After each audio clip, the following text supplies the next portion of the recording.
What's going on, everybody? Eric Lindquist at Stochastic here on the Odd Shopper channel, coming to you with another edition of Ladies, Leads, Likes, and Locks NBA. Hit that like button, subscribe button, notification bell goes a long way for me on this video, goes a long way for you. That way you become apprised whenever great content is going live here at our little neck of the YouTube woods.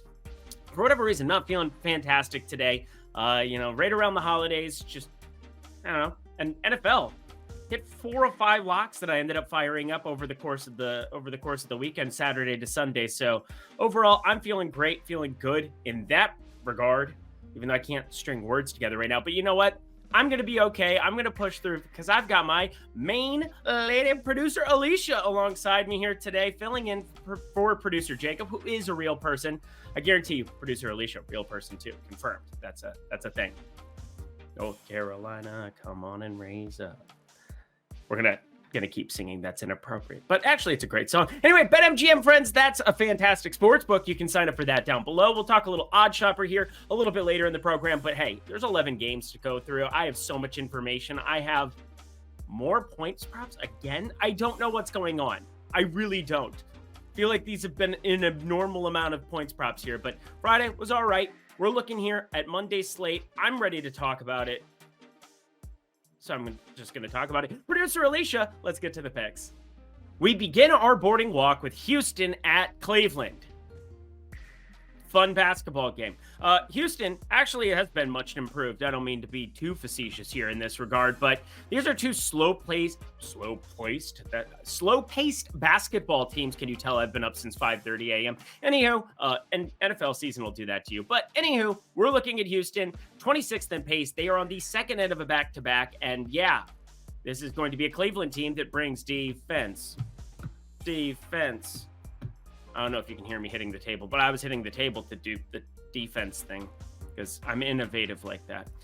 But yeah, it's going to be Jared Allen who's starting to emerge here, starting to look a lot better as the year has gone on. You're still without Evan Mobley here on the Cleveland side. And hey, does Tari Eason play on the back-to-back here? He did play a back-to-back at the end of November. I was going through that.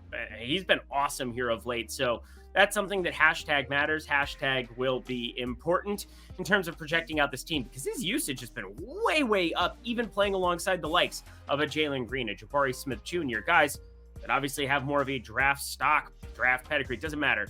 Once you get a new coach like Ime Udoka out there and you change philosophy and you have a defensive-centric team, you run into this shit. 15-5-2 against the spread. Cleveland, a little bit of a loser in that regard, but they're a winning record, so that's kind of the goal of like what they do. That's good for them. I just don't think I can really go out of my way to do anything here in this spot. I think 213.5, it's a ridiculously low total. But again, the pace is really, really low for Houston and Cleveland. Yeah, they've been a little bit faster, but they're still only 18th in the NBA, 14-12 on the season, good adjusted net rating. Donovan Mitchell playing some decent basketball, but they get Karis LeVert back here. The main thing, Darius Garland and Evan Mobley out for this one. I can't pull the trigger on this. Houston has a couple of question marks for the back-to-back for me. I'm just going to lead in Cleveland. If I could figure out something else here, anything else here, I would tell you, but I don't have anything else here. I got something here, though. The Clippers taking on the Pacers, and it's all about that pace, no trouble. Yeah, you got to pay attention to this Tyrese Halliburton news because as soon as he was out, it became an absolute wallop spot on Saturday to back my Minnesota Timberwolves. What a lovely time to be alive when I can back Minnesota and just know that they're going to put the hammer down on another team. Now, the over got a little bit dicey there in some spots, but that's going to happen when you take Tyrese Halliburton off the floor. Now, he's not exactly defensive-centric, third percentile defender, but it's him and Jokic, the two best offensive players in the NBA through the first however many games. So that's cool. I also feel like I note this like every single show, but it has to be updated. I think every single show from here on out. These Pacers, in regards to games that go over for them, you know, they're 18-6 now towards the over still, and obviously 2 of those were without Tyrese Halliburton. So, yeah, we feel pretty darn good about an over if Tyrese Halliburton plays, but that's news we're going to be waiting on. You know what we don't have to wait for, though? To back the Clippers at -134. We don't have to wait on that. This is a Clippers team that's starting to get the pieces together here. Kawhi, Harden, George, going into Indy, I don't care. Russell Westbrook now playing the role that he should be playing for this team. High teens minutes, off the bench, be a spark plug, go out and try really, really, really, really hard, and then, sit down. Norman Powell playing lots of minutes here, mid-20s, upper 30s in some spots as well. Great ammunition off the bench. Love that trade back in the day there from Toronto. And yeah, Clippers, money line, easy parlay piece for a lot of you parlay people. Enjoy all that stuff. Holiday, celebrate. Holidays are going to really, really be brutal. Anyway, enjoy to you and yours. There you go. Clippers, money line. Yay, there's a gift. Yeah. Bulls, Sixers. What are we even looking at here? I mean, this Bulls team is just egregious. They're still without Zach LaVine here. You've got Alex Caruso, who's dinged up, and he's a basketball player who #matters. Torrey Craig now also doubtful for this basketball game. You're looking at massive minutes for the likes of a Patrick Williams, who's been playing better basketball of late. And that's not just box score watching. If you watch the games defensively, he's a guy that's long, lanky, can make things happen on that end. But yeah, if he's going to be an efficient shooter, I mean, 44% from the field isn't like outrageous by any means, but he's had multiple games now, 8 for 11, 8 for 10, 6 for 14. Those are 3 of his last 5. And then shooting the ball better as the season's gone on from 3. Did you know that in his last 6 games, he has not shot worse than 40% from 3? That's nifty little shooting. It's called, well, I don't know if it's positive regression coming back later, but negative regression coming back before. Anywho, Joel Embiid's really good at basketball, and that is what we're going to be paying very, very close attention to. Did you know he scores a lot of points? Okay, now you know he scored a lot of points. Did you know that they usually don't give MVPs to guys who don't score a lot of points? Okay, I bet. Anyway, he averages 34.2 here per game, and you know what?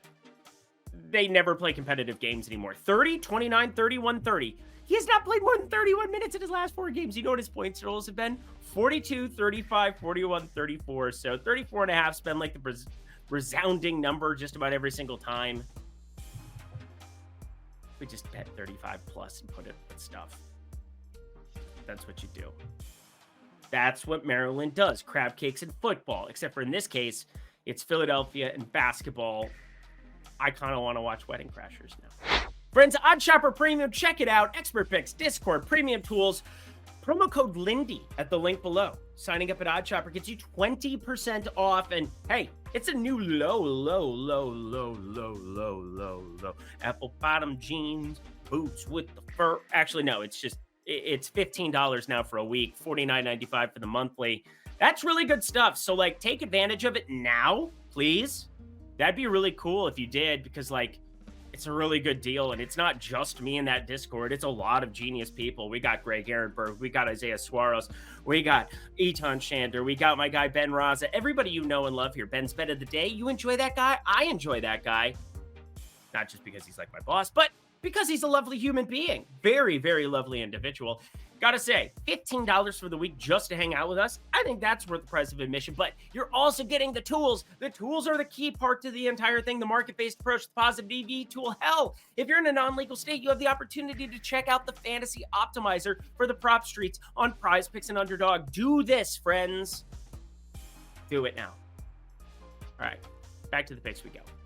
On these 11-game slates, I'm going to save you time from time to time. Here's the thing. Lord Bojan is back. You know what's sad? We've only bet his points prop twice this entire year because Detroit is dog frickin' doo-doo. They are terrible, horrible, no good, very bad at basketball. That is what I believe about this team. They're on a historically bad pace. You should see that by now. 2-24 is not good. Not good at all. There's legitimate... I'm not going to go that far. There's a legitimate chance that they don't win 10 games this season. I will go that far. Probably going to trade Bojan. Probably trade a couple of pieces at the deadline. Maybe somebody wants Stewart. Isaiah Stewart. I know I hit it in the water. The Family Guy bit, but that wasn't very good. My impression of the Family Guy, almost as bad as... You know what? I can't even deal with this game. So I wrote, I can't even deal In the Lindy's pick column, we have too much news waiting in this one. We have too much crap. I'm not excited about talking about Atlanta and about Detroit. DeAndre Hunter's questionable. Clint Capella's questionable. Bogdan Bogdanovic is questionable. That's the other Bogdanovic. You have the law firm of Bogdanovic. That's the only thing I can't deal with. I can't deal. Next game. I'm very calm and in control now. Minnesota taking on Miami. Welcome to the next game that we have going here. And, you know, seems like my Minnesota Timberwolves are pretty good at basketball. Yeah, leading the Western record, 19-5, plus 5.3 adjusted net rating, third in the NBA, first in adjusted defensive rating. Oh, but you knew that I was going to be happy about this. But here's the thing. It's kind of a sneaky, difficult spot at first. I thought this was going to end up being a lock, but obviously, we have Adebayo back. That matters a lot here in the complexion of this Miami team. Now, they snuck into the playoffs, then ran an absolute luck box Jimmy Butler shooting and ridiculous run with Gabe Vincent playing well and Kyle Lowry. Like, I don't even know how they got to the finals last year. That is still, it's ironic, don't you think? It's like, well, but anyway, we are definitely going to be backing the Minnesota Timberwolves here in this spot. How could we not?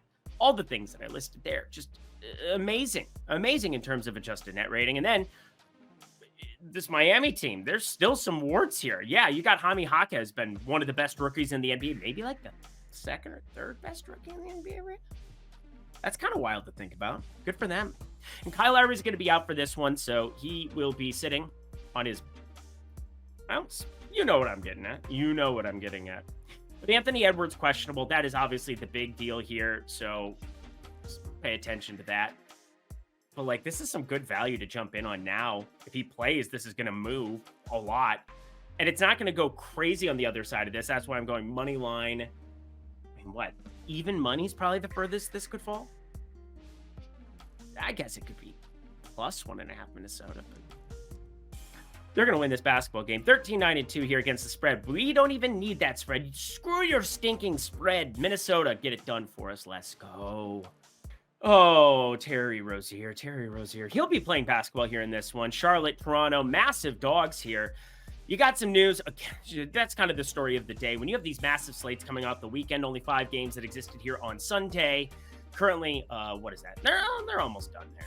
They're almost. And they're rounding everything up here right now. But Charlotte, Toronto, Gordon Hayward, he is going to be questionable entering this one. PJ Washington going to be doubtful for this one, as will Mr. Mark Williams. So it's going to be probably a lot of Nick Richards yet again, 28-30 minutes of him, Miles Bridges, Brandon Miller. And yeah, they would really like Gordon Hayward to be playing rather than Bryce McGowens here in this spot. This much I can tell you. Now, Dennis Schroeder has been a lot better than people want to give him credit for, even though everybody wants to give me shit about that. Everybody wants to get mad at me about it. But here's the thing. He had been cashing for us for a while, got off the train when some of these numbers got really, really inflated. But my big thing now is that this is a perfectly healthy, efficient Toronto team. They get to have the pace upgrade here going up against Charlotte, but I mean, 10-point total, you're talking about so many things. I'm going to be paying attention to unders more than likely if I go any direction on anything from the Toronto side. But there's at least one over I'm entertaining, and it's the over of assists for one Terry Rozier. And as such, I'm kind of leaning towards a double-double. I understand he hasn't played as well the last 2. They got blown out of the water against Philadelphia last time out, 135-82. Not even fair. What, 6-2 for Terry Rozier? 2? What do you mean only 2? That's not good. But he had been playing 37 to 40 minutes a night leading up to that. He had 13 assists in 2 of the previous 4. And if there's no Gordon Hayward out there, he's going to have to do all the creation. Passes to the hoop. Now I'm going to the basket. Oh. Terry Rozier double-double. You should get some massive plus money for that. I can't wait to see what the number is when it drops tomorrow, like an album. Just DJ, spin that shit. All right, friends. Claim up to $1,500 in bonus bets over at BetMGM right now. And in the process, here's the thing. No matter what state you're at, no matter if you're in a legal state and you are signing up for BetMGM, you're going to get those $1,500 in bonus bets, up to that, depending on what state you're in. And then you're going to get 2 months of Odd Shopper tools and Discord access just for trying it out. Again, you deposit $10 or more over at BetMGM, up to I mean, take advantage of these offers at sportsbooks. There aren't enough of them going on anymore. DraftKings, FanDuel, I know you have had those for a while. Guess what? Get BetMGM as well. Get as many sportsbooks as you possibly can. BetMGM dropping a lot of the best lines every single day, especially if you're betting sides totals. There are opportunities to get in at BetMGM at better numbers than DraftKings and FanDuel routinely. So do it. And get 2 months of Odd Shopper tools plus Discord access, $100 value, completely free when you try it out. If you're 21 and over, if you have a gambling problem, please call or text 1-800-GAMBLER. Back to the picks we go. God, this feels just like a baseball video. 11 games? 11 games. Producer Alicia, I know. Those were the days, right? Yeah? Yeah? You loved hanging out with me all year last year. It's your favorite. Why aren't you smiling more? Smile. There you go. There it is. Yeah. Okay. Anyway, Memphis, Oklahoma City here. I love Oklahoma City. I think you do too. You know how snake bit Memphis is? This is absurd. So you go from John Morant. He was a bad kid. He continues to be suspended. Marcus Smart, he gets traded. He gets hurt. Luke Kennard. Now Derrick Rose. Derrick Rose already out for a while now. He's going to be out with this hamstring injury for a while. They're going to have to start Jacob Gilyard at the point guard position. I guess they could go Desmond Bane, slide him over, but it's going to be Gilyard, and that is not ideal. I mean, this is just absurd. Now, John Morant only suspended one more game. I believe it's only one more game. Is supposed to return here this week, but we shall see. We shall see. But Jacob Gilyard for one night and one night only. The one-man show you don't want to attend, that's for sure. As for Oklahoma City, they continue to be redonkulous. Absolutely redonkulous. SGA. Hey. What can I say? I may just lay all the juice and all the land to watch you score. And then I ruined the rhyming there. But that wasn't the point. The point was to give you good information. And here's somebody that I didn't expect to be on the card whatsoever. And this is when, I'm updating information and I'm sitting here with my spreadsheet and I'm clicking buttons and I'm like, oh, do I have something wrong here? Because Lou Dort, I've been projected as a fantastic over in this spot. Now he averages 10.7 points per game, but it's a perfectly healthy Oklahoma City team where they have options. They can close with different guys. If there's a blowout, this is obviously not going to be a great spot, but he's gone over in 5 of his last 6, which I don't give a shit about. I know a lot of people will post stuff on Twitter. That doesn't matter to me, but it's his usage that continues to trail up, and he's shooting 40% from 3 this season. He's 38 for 95 from 3. I'm looking at that correctly. He's shooting 40%. This guy is not even a 3-and-D guy. He's normally just a D guy, which I probably don't want to repeat ever again. But you are definitely looking at an improved shooter, improved offensive skill set, and that's really a product of the fact that he is the 5th option on the floor whenever he is out there. And yet, because of the pace that that Oklahoma City plays with, I mean, Memphis is who they're playing, and Memphis doesn't exactly play at a non-pacey speed. What am I saying? Should we just quit the video? No, we got to we're going to push on. Lou Dort over 9.5 points. Weirdly, my favorite points prop on the entire day. Ugh. Let's go make some money, right? Lou Dort, yeah. Yeah. Go Sun Devils. I've been excited for this one for a while. Have you been excited? I've been excited, but now I'm just a little bit excited. And then I'm wondering, are we going to get hyped up enough to make some bad decisions? Play a game just called. I'm going to go watch Wedding Crashers after this. But we've got Dallas, we've got Denver, we've got triple-double watch. That's for sure. Kyrie Irving, out. Jamal Murray, probable. Aaron Gordon, probable. They had been out in some times. Derek Lively going to be out, which probably takes away some of the assist rate, at least like the top end of it here. You got Caldwell Pope questionable with a concussion. There's just so many different pieces and moving pieces, and it's hard to really get a grasp for it. So here's what I was thinking. Oh my God. I was thinking I'm going to get better than 2.5 to 1, plus 250 or better there on Luka Doncic. It's just going to be on the card. It's going to be instant. And hey, I'm probably getting plus money here on Nikola Jokic and type it in and yada, yada, yada. And then all the numbers uploaded into my spreadsheet, and they did not come out the way that I was anticipating. Jokic, minus 110. He is a side basically to back in triple-double here. This is like during the NBA Finals run last season where we just backed him nonstop until he was like minus 185. And all we did, producer Alicia, she's like, yes, we sure did. Yes, we did. Jack Nicholson gif. But anyway, Luka Doncic. That was the one that I was shocked by. Inside of plus 200. Why did I go to Kermit the Frog there? I don't know. But we are definitely looking at inside of plus 200 for him right now.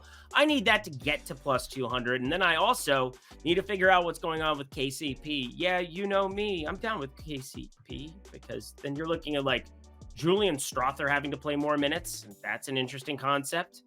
Then Peyton Watson, another interesting concept. I could use a little feel myself, and we could all use a little change. 18, 7, and 5 he had against Brooklyn the other night on Friday. What is going on with some of these Denver? Where do these guys come from? I guess it's really good to play next to Jokic. That is what I have learned. Look at this. I know ball. That's my no ball take. It's easy to play next to a generational center who can pass the ball in the perfect spot every single time, but also doesn't actually care about basketball and just wants to be on a horse hanging out in Eastern Europe all the rest of his days. Sounds pretty nice. Sounds pretty good. Anyway, I'm just talking about a big fat lean here on Jokic and Doncic. We'll pay attention to those numbers, see if they move, and then obviously pay attention to other news here. But can't believe some of these opening numbers. I don't have a single positive EV bet from this game, but these are the ones I want to make them. It's like, it's the want to make them trophy. That's a Wanamaker joke. That's the PGA Championship trophy. Oh, no golf. Okay, continue on. Next game. Friends, smash that like button, subscribe button, notification bell. 3 games left, and you have reached the lock of the evening. The Brooklyn Nets taking on the Utah Jazz. We unsuccessfully tried to go out and pick on Utah. That didn't go very well. Colin Sexton just goes absolutely berserk. Actually, no, we tried to back.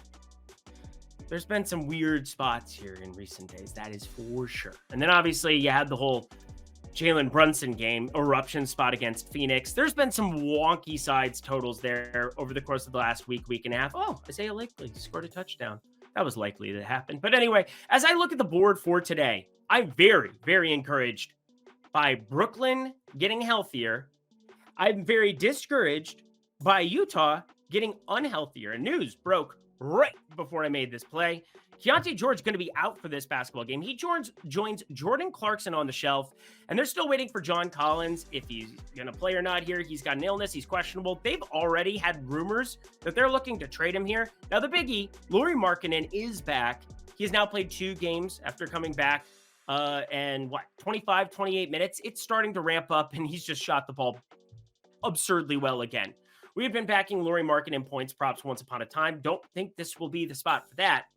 But Brooklyn, I want to talk through a couple of interesting phenomenons because they still have Ben Simmons out, Lonnie Walker out, and Dorian Finney-Smith. He enters questionable here with that knee deal. He ended up playing on the 13th and the 14th on the back-to-back, but got dinged up. Didn't end up playing 2 nights ago, or last night it was. Yeah, the 16th. But as I'm looking at the board for Monday, there is no doubt that having Miles Bridges back to doing kind of Miles Bridges type things, 42 minutes there against Golden State. Now, it was in a losing effort, no doubt about it, but I don't think it could be understated. The fact that Colin Sexton playing 30, 32, 33 minutes of him, has he been good? Yeah, he's a serviceable basketball player. He was in Cleveland, obviously gets moved here for the Donovan Mitchell piece. Didn't really work out for him, and now he's kind of forced into duty, and he's been playing pretty decently well. Taylor Horton-Tucker, same thing. But you know what they can't do? They cannot play defense. Neither of those individuals could guard you, could guard me, could guard anybody. But Cam Thomas, it's not that he's exactly on the other side, on the Brooklyn side, going to be playing lockdown defense, but everybody else on the floor sure is. Claxton, Bridges, Cam Johnson, and Spencer Dinwiddie. These are all above average defenders. And you start running some of the numbers of like adjusted offensive rating and defensive rating of these guys next to each other. And there is no doubt in my mind that 3.5 is going to move. It has to. I don't understand how there's a number landed on 3.5, other than, hey, it's at altitude. Hey, there's this, there's that, whatever. We've been bracking Brooklyn a lot more than the average bear, and that's gone well. 17-7-1. There's been some wonky spots because I'm looking at my card right here. I've had 2 locks amongst this 17-7-1, and both have lost on the Brooklyn side, but I'm going to call that a small sample size considering what? 17-5-1, omitting those 2 games? Ridiculous stuff from Brooklyn against the spread. They've been undervalued all season long. I think you back them here. -3.5. Happy to lay it. If you want to make it a money line play for all of you people looking for security and what... I've never understood that. I mean, the value is the -3.5 number. It is what it is. Just bet the best number, no matter what it is. As long as you're not like betting plus 2,000, 3,000 outcomes with a small bankroll and then like going back to positive, going back to positive. Just take your time. Find the right numbers. Find the right plays. Sort by positive EV over at OddsShopper tomorrow in the prop circles. There's been some first half money lines that have stood out, but the best play on the board for tomorrow, I'm going to call it a like-ish lock, mainly because this is one of those where it's like a 1-unit play kind of by default on an 11 gamer. And I don't want to overextend anything here on the program, mainly because I think there's going to be a lot of plays that show up tomorrow based on news. I just don't know if they are yet. And I'm probably going to have like 20, 25. I'm going to have a lot of bets in play tomorrow. I feel it coming. I feel it coming, babe. Feel it coming. Feel it coming, babe. I really need the show to be over. Brooklyn -3.5. We continue on, but I'm going to miss you all. Yeah. We have no number here because the books are going to take their dear, sweet time because De'Aaron Fox is questionable. That matters a lot. Matters a lot. I mean, the guy just put up, 41-7-3. That seems good in 34 minutes against Oklahoma City. Nice win there by Sacramento. Nice win. Nice hope. Like the beam. But De'Aaron Fox is questionable. Washington's really, really bad at basketball. They're going to be on a back-to-back, which doesn't really help things. You could see somebody resting. Jordan Poole probably needs to rest for the rest of his NBA career. That would probably be a decent start for Washington. And then Sacramento on the other side. That's just one massive piece of news, but there will be a number that drops here eventually. I expect it to be double digits because it's still Sacramento at home. I don't know what to tell you. How about Domantas Sabonis to triple-double as you work through some of his numbers? The guy has been at least entertaining. I mean, I would rather have Tyrese Halliburton. I think most of us would rather have Tyrese Halliburton, just a generational talent. You could have had him playing next to De'Aaron Fox. You could have found a way to make that work. He's making it work with a shoot-first Buddy Hield, although I know it's a different skill set. It's different. De'Aaron Fox needs to play with the ball in his hand. But here's the thing, Domantas Sabonis, assist rate, still been up there. Highest on the team, 30.2%. De'Aaron Fox, 29.2%. If he ends up out, that has to go up. I want to pay attention. Domantas Sabonis triple-double. Again, the rebounds, the points, those should be the foregone conclusions in this equation, considering, that they're bright green on the sheet. So, I would assume 18.5, 12.5. Those being his averages, those are the ones that need to come to fruition. But I think we're going to get some nice plus money when this number drops. And I want to get in on it before the Fox news and try to capitalize and hope the news breaks your way. And we make them pay. Listen to what I say. There, I made that work. I won't knock off Happy Gilmore like I did at the end of that last segment. Let's talk the last game of the night. The Knicks, the Lakers. Jalen Brunson did not want me to have nice things on, Friday. Good Lord. What did I even watch? 9 for 9 from 3? 9, 9, 9. It's like I was yelling no at the TV in German, and he was just knocking down 9, 9, 9 threes. We're like 6, 6, 6. Am I right? The devil, the absolute devil. But Jalen Brunson's very good at basketball, and I'm happy for him. I hope he enjoyed it. Hey, we backed Jalen Brunson points prop a ton last season. Haven't been there one time this season. Not once. That's kind of wild. These are the things you learn when you sort your sheet in the moment. But Lakers hosting them here. There's obvious, these questionable tags that just pop up from time to time. So tilting because mainly we assume that Anthony Davis is going to be playing basketball, but he's actually questionable for this one. LeBron James, we assume he's going to be playing basketball, but he's listed questionable for this one. You have Christian Wood listed as questionable, although does that really matter? Well, he played good last time out, 30 minutes, 17, 8 and 3 against Spurs.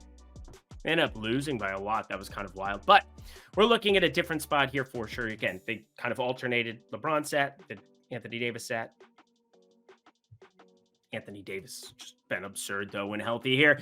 You have D'Angelo Russell, who should be healthier for this one. And then on the Knicks side of things, yeah, we know everybody's perfectly healthy.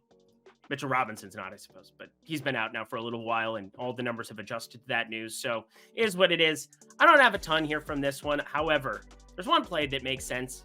If you get this number right now at 27.5, you take the under on it. I think it's inefficient because, one, if you have him and Anthony Davis on the floor together this season, he's going to be under 25 points per game. Like, that's the average of it. And partially why it's closer to the 25 number is because, well, he's averaging 25.2 here. This number opens at 27.5. It's because there have been instances where one is at, and instances where play-in tournaments inflate the numbers because guys were playing increased minutes. So I think this is an efficient number to open under 27.5, just a half unit play, because if Anthony Davis sits, LeBron's going to have like a 30-point prop, and I'm going to feel like a real effing idiot. Did I mention I had a good NFL betting day? So I can't be that big of an idiot.